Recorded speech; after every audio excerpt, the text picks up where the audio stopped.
세계 최빈국 스리랑카가 중국에 화났습니다. 최근 스리랑카의 반중 정서와 반중 정책이 어느 정도냐 하면 중국에 대항하기 위해 무려 40년 이상 식민지 지배를 받았던 인도에 도움을 요청할 정도입니다. 새로운 적에 대항하기 위해 적의 적과 손을 잡은 모양새인데요. 여기에 스리랑카는 역대 최고 수준의 국방비 지출까지 예고하고 있습니다. 세계에서 가장 가난한 나라 스리랑카의 살림살이를 보면 언뜻 이해 안 되는 부분인데요. 더구나 1990년 스리랑카가 가장 많은 군사 지원을 한 국가가 중국이라는 점을 봤을 때 이해 안 되는 부분입니다. 그러나 스리랑카는 2025년 방위 예산을 4,420억 루피, 달러로는 15억, 한화 2조 2천억 원 규모로 크게 늘려 잡았습니다. 지난 2월 18일 스리랑카 정부가 발표한 예산 문서에 따르면 스리랑카 공군은 4%, 해군은 무려 12% 증가한 예산을 지원받게 되었는데요. 이에 따라 중국을 제외한 서방제 무기 도입도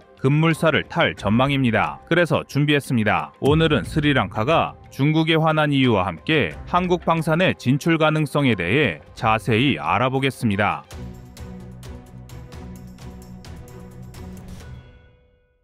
최근 스리랑카의 반중 시위로 중국과 시진핑이 긴장하고 있습니다. 국가부도 사태 이후 대통령이 축출되고 스리랑카의 새 정부가 들어선 지도 2년. 그러나 스리랑카 경제는 전혀 나아질 기미가 보이질 않습니다. 이는 우크라이나 전쟁으로 인한 인플레이션 및 비료값 상승 및 식자재 불안정으로 인해 타격을 입은 것이지만 가장 큰 이유는 정부의 부패와 중국 때문입니다. 스리랑카는 22년 5월 18일 60조에 가까운 대외 채무에 대한 디폴트를 선언했는데요. 스리랑카가 경제 위기에 빠진 이유는 보유한 외화가 바닥났기 때문입니다. 스리랑카가 해외에 진 빚 상당 부분이 중국의 몫으로 많은 전문가들은 수년 전부터 1대1로로 인해 스리랑카와 같은 약소국들이 채무의 덫에 빠질 가능성을 지속해서 경고했는데요. 결국 우려하던 일이 벌어진 것입니다. 가령 스리랑카는 2010년대 해상 실크로드를 건설하자는 중국의 꼬임에 넘어가 아무짝에도 쓸모없는 한반토탕 건설을 시작했는데요. 2017년까지 중국의 차관을 상환하지 못해 결국 중국에 항만 운영권을 99년 동안 넘겨주기도 했습니다. 개도국에 대한 과도한 대출 논란을 둘러싼 중국과 서방 간 신경전은 지난 7월 중순 인도네시아에서 열린 G20 재무장관 회의에서 가열됐습니다. 당시 제닛 옐런 미국 재무장관은 중국을 향해 스리랑카가 빚을 갚지 못할 것은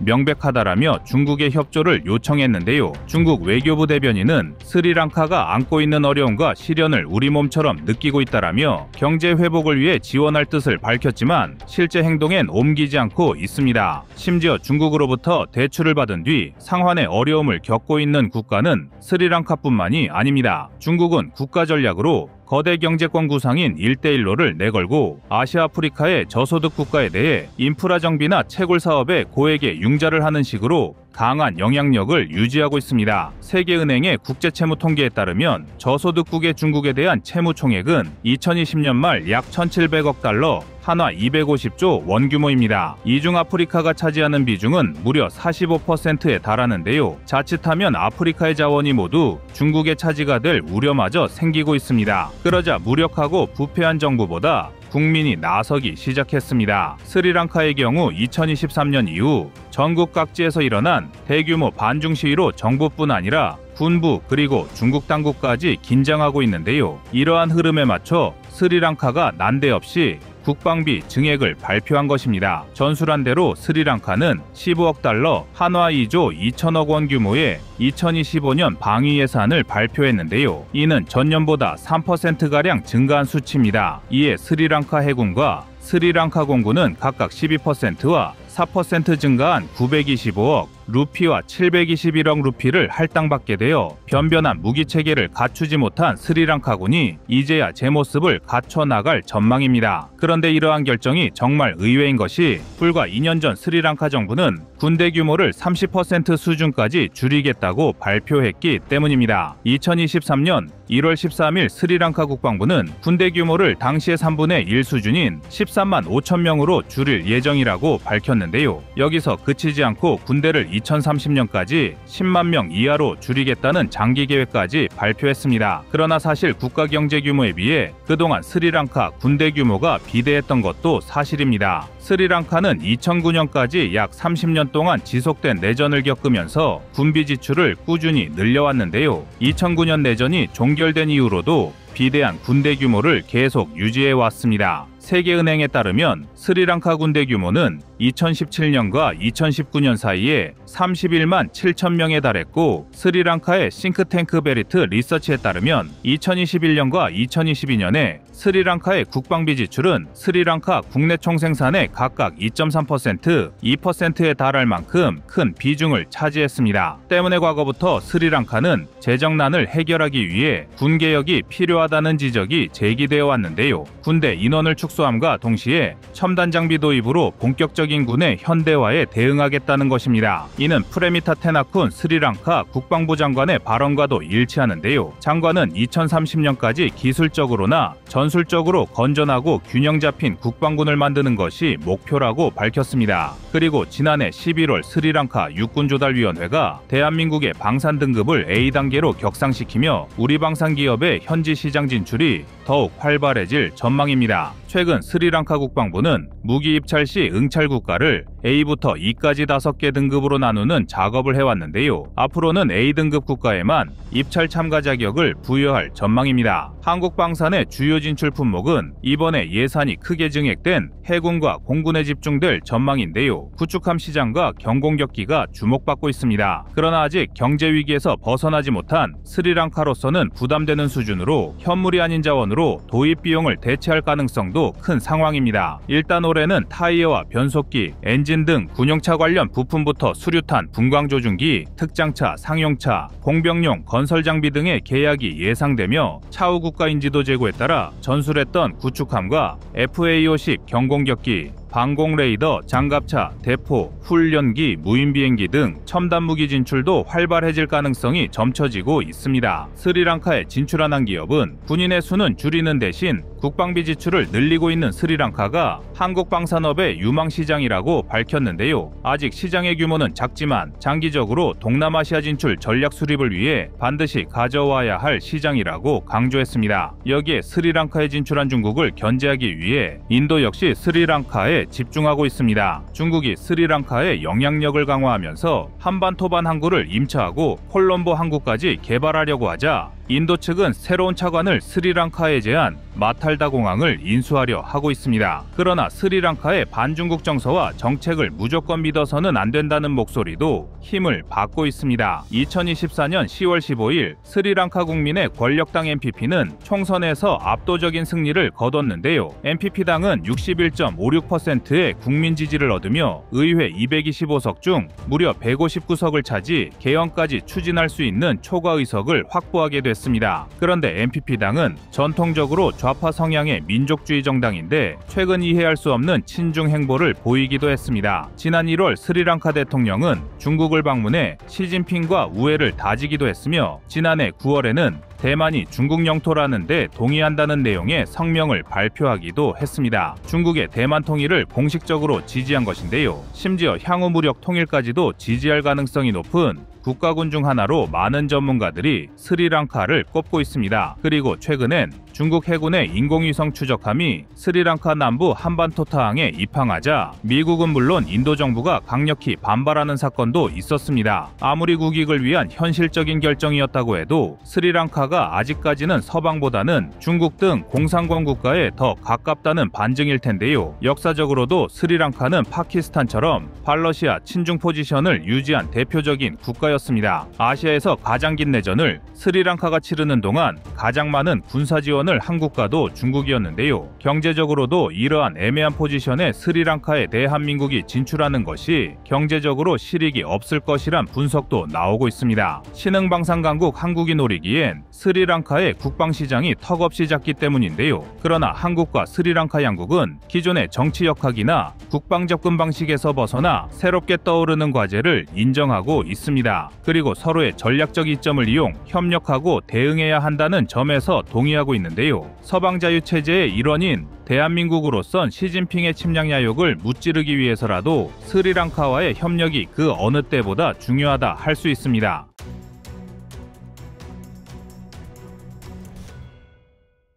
다음은 25년 2월 12일 싱가포르 방산 영상입니다. 1월 17일 싱가포르 정부는 누적 계약가 10억 9천만 달러 규모의 F-16 계약을 추가로 업그레이드하는 한편 F-35 도입을 위한 미국과의 논의에도 적극적으로 나서고 있습니다. 그리고 올해 초 싱가포르 해군은 해상 보안을 이유로 인근 연해의 무인 수상함의 배치를 시작했는데요. 이러한 국방력 강화 움직임 속에 대한민국 방산과의 연계 움직임도 점점 수면 위로 떠오르고 있습니다. 지난해 말 싱가포르 해군은 자국 최초의 다목적 전투함 용고를 완성했습니다. 이는 최대 방산 회사인 ST 엔지니어링 조선소에서 건조된 것으로 한국의 조선 기술이 깊숙이 개입됐다고 보는 전문가가 많습니다. 용고의 완성 이후에도 싱가포르 국방부는 총 6대의 다목적 전투함 건조 계획을 발표한 상황인데요. 한국 방산 개입 의혹은 이뿐만이 아닙니다. 2월 4일 무인함 배치 직후 성능을 시연하는 행사에서 RSN제 육전단대 사령관인 퉁이맹 대령은 이러한 배치가 1월에 시작되었다고 밝히며 모든 것은 중국의 위협에 대응하기 위함이라는 말을 남겼습니다. 즉 싱가포르가 국방 강화를 하는 목적 뒤엔 중국이란 적이 숨어 있으며 이를 위해 한국과의 긴밀한 협력을 인정한 것입니다. 원래부터 친미와 반공 성향이 강한 싱가포르는 시진핑의 패권주의적인 외교 정책이 시행되고 계속된 중국의 침략, 확장 정책에 반중 정서가 팽배해왔는데요. 이제는 서로 돌이킬 수 없는 적대 관계로 돌변했습니다. 중국도 싱가포르를 눈엣 가시처럼 여기고 있습니다. 중국의 황색 언론이자 정부를 대변하는 황구시보에서는 싱가포르를 두고 소국 주제에 까분다라며 비하하기를 일삼았고 여러 관영 매체가 싱가포르를 손봐주자라는 여론을 형성시키고 있는데요. 중국 공산당 역시 남중국해 분쟁과 관련해 싱가포르를 압박 사실상 대만에 준하는 전쟁 위협을 가하고 있습니다. 때문에 현재 싱가포르에서 중국에 대한 민심이 어느 정도 나쁘냐 하면 대륙 중국인에 대한 비자가 모조리 퇴짜 맞을 정도이며 관광대국 싱가포르에서 중국어를 쓰는 동양인에 대한 차별 논란이 생길 정도입니다. 사실상 중국인은 싱가포르에 오지 말라는 소리인데요. 여기엔 최근엔 해상자원에 대한 중국의 횡포까지 알려지며 반중 정서는 더욱 확대되고 있습니다. 사실 중국어선과 민병대가 다른 나라 영해를 침범한 건 어제 오늘의 이야기가 아닌데요. 특수그물로 산란기 물고기나 치어는 물론 희귀어종까지 가리지 않고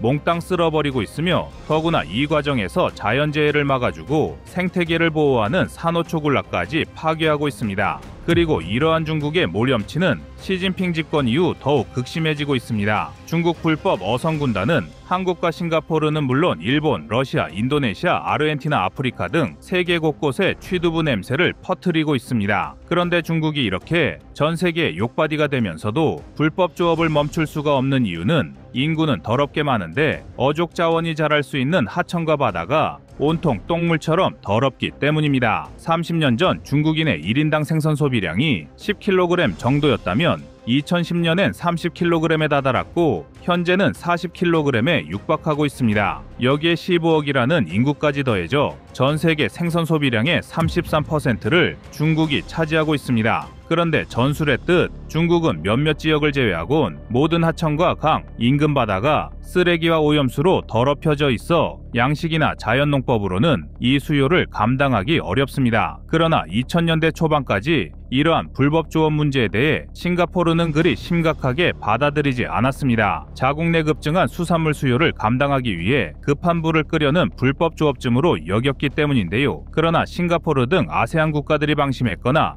호의를 베푼 사이 중국의 불법 조업은 도를 넘기 시작했습니다. 그리고 최근엔 여기에 해상민병대까지 개입 영토 문제로까지 비화하면서 파장은 커지고 있습니다. 물론 중국 정부는 해당 선박들이 자신들과는 아무 관련도 없다고 발뺌하는 상황입니다. 그러나 중국 정부는 구단선이라는 말도 안 되는 거짓 증거를 들먹이며 필리핀 앞바다부터 싱가포르 인근에까지 자신들의 영해라고 주장하는데요. 이는 없던 논란을 만들어 분쟁 지역화하려는 전형적인 중국의 영토 찬탈 수법입니다. 중국은 그동안 필리핀, 대만, 베트남 등지의 무인도나 암초에 어선을 가장한 해상 민병대를 파견해 알파기를 일삼았으며 뒤로는 몰래 인공구조물을 건설해 군사기지로 활용하는 어이없는 짓거리를 계속해왔습니다. 중국은 이런 방식으로 남중국해에 7개 이상의 인공섬을 만들었고 이 중 최소 3곳 이상을 군사기지화하는 데 성공했는데요. 이를 위해 입안의 혀처럼 노는 중국 해상 민병대를 조직, 언제든 중국 해군의 예비병력으로 전용하고 있습니다. 최근 뉴욕타임스의 보도에 따르면 남중국해와 서해 등 인근 해역에서 불법 조업에 가담하고 있는 중국 어선들은 총 3,000척으로 이 중에는 배수량만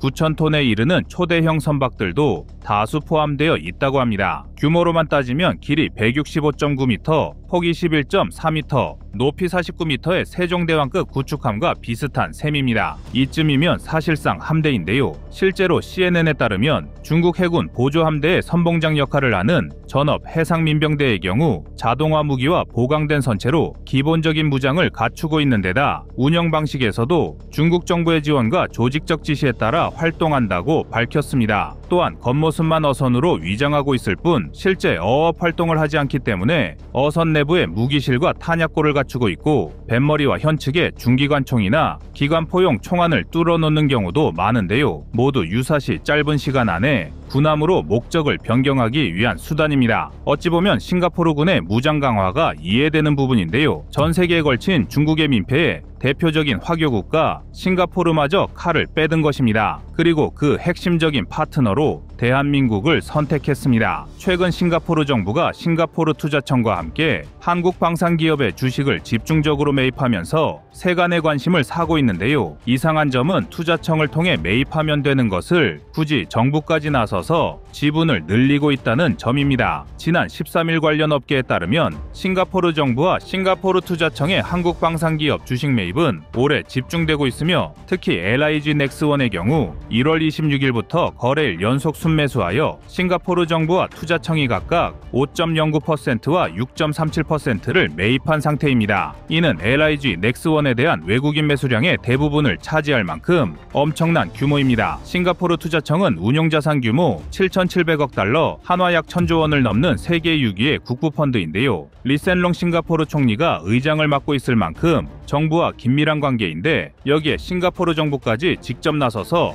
한국 방산 주식을 매집한 것입니다. 따라서 싱가포르 정부의 두 기관이 보유한 LIG 넥스원의 총지분율은 11.47%, 지주사인 LIG와 국민연금에 이어 사실상 싱가포르 정부가 3대 주주에 오른 셈입니다. 이런 수상한 움직임을 두고 최근 싱가포르가 만든 전투함용골과 관련이 있다고 주장하는 전문가가 많은데요. 물론 이를 순수한 투자의 의미로 보는 시각도 있습니다. 지난해 말에는 글로벌 투자 분석 기관인 골드만삭스가 한국은 세계 최대 무기 공급국 가운데 하나라며 글로벌 군수 시장에서 한국 방산주가 차지하는 강력한 입지를 참작할 때 지정학적 위험을 피할 수 있는 좋은 투자처라고 한국 방산주에 대한 호평을 내놓기도 했습니다. 특히 국제정세 불안으로 한국 방산의 몸값이 치솟는 요즘 각국의 유도미사일 수주가 늘어날 것이란 분석하에 장거리 공대지 유도무기와 장사정포, 요격체계 등 무기체계를 개발하고 생산하는 LIG 넥스원에 대한 세계 각국의 관심도 높아지는 분위기입니다. 따라서 이번 싱가포르 정부와 투자청의 한국방산 지분 매입도 같은 맥락으로 풀이될 수 있으며 싱가포르 정부 역시 매입 목적을 단순 투자라고 명시했습니다.